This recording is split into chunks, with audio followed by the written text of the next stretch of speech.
नांदेडमध्ये तरुणीने उचललं टोकाचं पाऊल।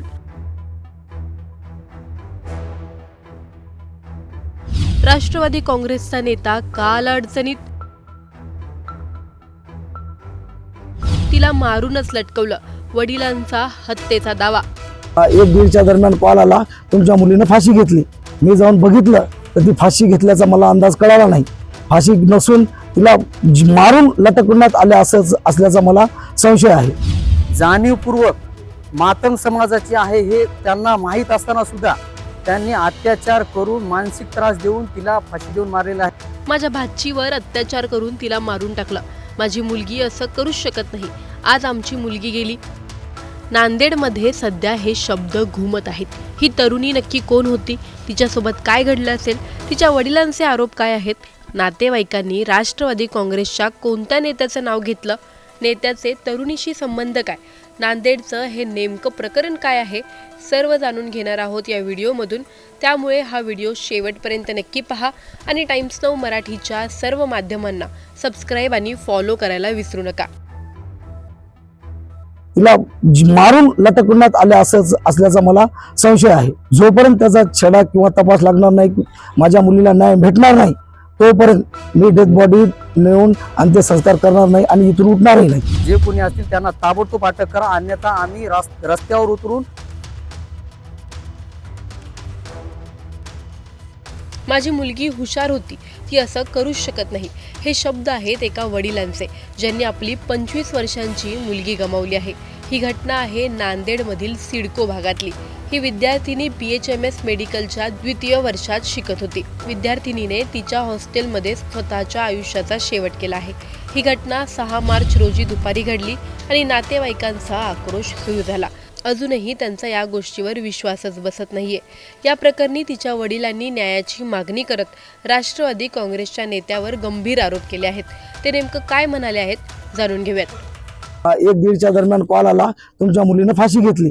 मी जाऊन बघितलं तर ती फाशी घेतल्याचा मला अंदाज कळाला नाही। फाशी नसून तिला मारून लटकवण्यात आले असल्याचा मला संशय आहे। जोपर्यंत त्याचा छडा किंवा तपास लागणार नाही, माझ्या मुलीला न्याय भेटणार नाही, तोपर्यंत मी डेड बॉडी नेऊन अंत्यसंस्कार करणार नाही आणि इथून उठणारही नाही। तिच्या नातेवाईकांनी देखील तितकेच गंभीर आरोप त्या नेत्यावरती केलेत। हॉस्टेलमध्ये असताना तिच्यावर शारीरिक मानसिक अत्याचार करून तिला फाशी देऊन मारण्यात आलेले आहे आणि याच्यामध्ये ज्यांनी फाशी दिलेली आहे त्यांच्यावर गुन्हे दाखल करून ताबडतोब अटक करण्यात यावी आमची विनंती आहे। आज माझ्या भाचीला जाणीवपूर्वक मातंग समाजाची आहे हे त्यांना माहीत असताना सुद्धा त्यांनी अत्याचार करून मानसिक त्रास देऊन तिला फाशी देऊन मारलेला आहे आमचा आरोप आहे। आरोपी याच्यामधले जे कोणी असतील त्यांना ताबडतोब अटक करा, अन्यथा आम्ही रस्त्यावर उतरून प्रशासनाला दाखवून देऊ। आज आमच्या काळजाला आग लागलेली आहे। आज वडील सोबत आहेत त्यांचे आणि आम्हाला आज आमची असा एवढा दुःखाचा डोंगर साचलेला आहे आमच्यावर। तुम्ही लवकरात लवकर पोलीस प्रशासन याचं गांभीर्य सुद्धा घेत नाहीत। कोणाच्या दबावाखाली आम्ही सामाजिक कार्यकर्ते, गावातले मातंग समाजाचे लोक आहोत, आमच्यावर वेळोवेळी अन्याय अत्याचार झालेले आहेत। आमच्या मुलीला, आमची मुलगी टॉपर होती तिथं।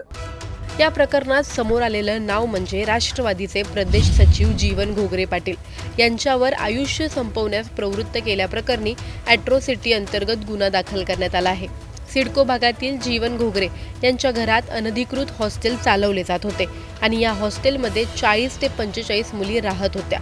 अधिक तपास ग्रामीण पोलिसांच्या वतीने करण्यात येत आहे आणि पोलीस या प्रकरणी नेमकं काय म्हणालेत जाणून घेऊयात। एक वैद्यकीय शिक्षण घेणारी मुलगी वय 25 वर्ष, हिने राहत्या हॉस्टेलवर घरामध्ये राहत होती त्या किरायाने, तिथे आत्महत्या केलेली आहे। त्याचं डॉक्टर PM केलेलं आहे आणि हँगिंग म्हणून सर्टिफिकेट आलेलं आहे। पुढील तपास फिर्याद घेऊन गुन्हा दाखल करण्याची प्रोसेस चालू आहे। मुलीच्या पालकांचा आरोप आहे की मेंटली आणि सेक्शुअली हॅरॅसमेंट झालेली आहे मुलीची। ते आता तपासात होईल पुढं सगळं। आणि ते हॉस्टेल होतं का? गुन्हा दाखल नाही अजून, तपासात होईल पुढं। हॉस्टेलच्या बाबतीत काय सांगायचं? हॉस्टेल अधिकृत होतं का? नाही, ते पूर्ण तपासात निष्पन्न होईल ना सगळं। आता काय कुठल्या एरियात हॉस्टेल? हडको ज्यांचं जे वसतिगृह होतं ते त्यांची काय राजकीय पार्श्वभूमी आहे का काय?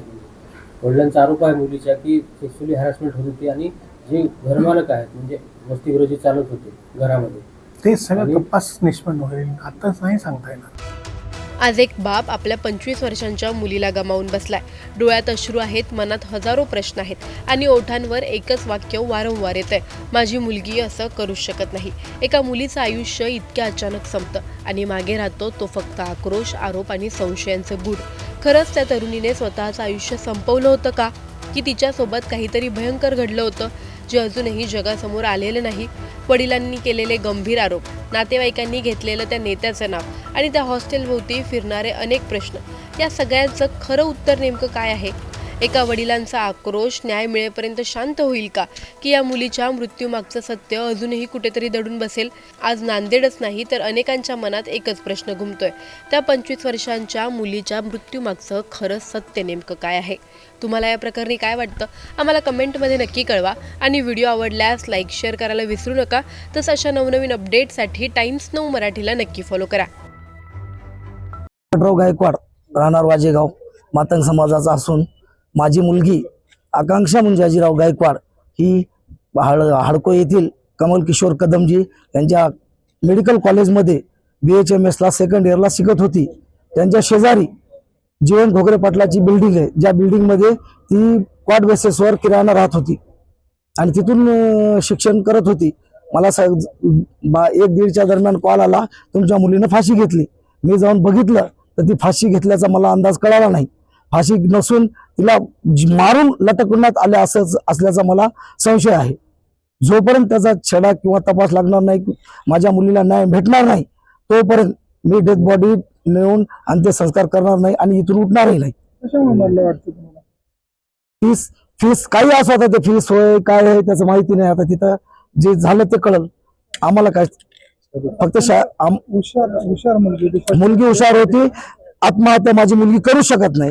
तिने का 4-5 दिवसापूर्वी एका दुसऱ्या मुलीला सुद्धा जीव वाचवलाय. नेऊन दवाखान्यामध्ये मेडिसिन तिने घेतलं होतं, तर तिला नेऊन दवाखान्यात ऍडमिट करून तिला वाचून घरला घेऊन आलेली मुलगी आहे. माझी मुलगी 25 वर्षाची होती, काही नाबालक नव्हती. ती आत्महत्या करू शकत नाही. तिचा घातपात झालेला आहे, तिला मारून लटकवण्यात आलेला आहे असा माझा पूर्णपणे संशय आहे. आता ते जे जीवनराव घोगरे यांची बिल्डिंग आहे, त्यांच्या बिल्डिंग मध्ये कोण आलं कोण गेलं काय गेलं, आता आम्ही तर तिथं राहत नाही. आता त्या बिल्डिंगच्याच आता जे आहे ते प्रशासन जे बी आहे त्याचं ते त्यांनी बघून तुमच्या पोलीस स्टेशननी चौकशी करून जे गुन्हेगार आहे त्यांना गुन्हा नोंदवून, आम्ही मातंग समाजाचे आहोत, जाणून बुजून झाल्यासारखं झालं. आम्ही दलित समाजाचे आहोत.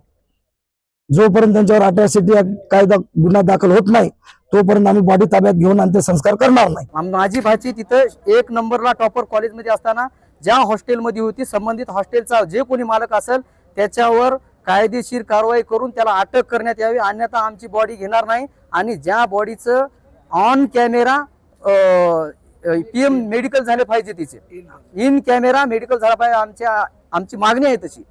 आणि ह्याच्यामध्ये जे आरोपी आहेत, जीवन घोगरे यांच्या घरी तिथं हॉस्टेल होती, 40 ते 50 मुली तिथे शोषण करतात.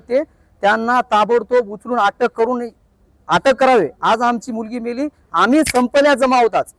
त्यामुळे लवकरात लवकर जीवन घोगरेला अटक करून त्याला फाशीची शिक्षा द्या. त्या हरामखोरानं आमच्यावर अन्याय केला. आज आमची बहीण वारली, आम्हाला कोणीच जाऊ शकत नाही. विनंती करावं मीडियाला मी. पोलीस प्रशासनानं सुद्धा याच्यामध्ये चालढकल करत आहे. पोलीस प्रशासनाला पण कोणाचा तरी दबाव आहे का असं आम्हाला वाटायला लागलाय. पोलीस प्रशासन सुद्धा आमचा रोष आहे आणि जाणीवपूर्वक पोलीस प्रशासन टाळाटाळ करत आहे. लवकरात लवकर प्रशासनाने याचं गांभीर्य घेऊन आरोपीला अटक करण्यात यावे. आमच्या अन्यायाला वाचा फोडण्याचं काम मीडियाच्या माध्यमातून करण्यात यावं आम्ही विनंती करतात. मुलीचे वडील आहेत, त्यांना विचारा, आम्ही मातंग समाजाचे आहोत, आम्ही गुन्हेगार आहोत का? इटच्या भट्टीवर काम करून मुलीला शिकतात. आमच्या फर्स्ट आलेले 1 नंबर. ठीक आहे, मानसिक आमच्या काही अडचणी असल्यामुळे तिची फी दिलं नसल्यामुळे तिचं शारीरिक मानसिक शोषण करून तिला ही टाइम आणलेली आहे. तिचा मानसिक शारीरिक शोषण करून तिला फाशी देऊन मारलेला आहे. यामध्ये जे हॉस्टेल मालक आहेत त्याच्यामध्ये जे आरोपी आहेत त्यांना ताबडतोब अटक करून त्याच्यावर गुन्हे दाखल करण्याची आम्ही विनंती करत आहेत.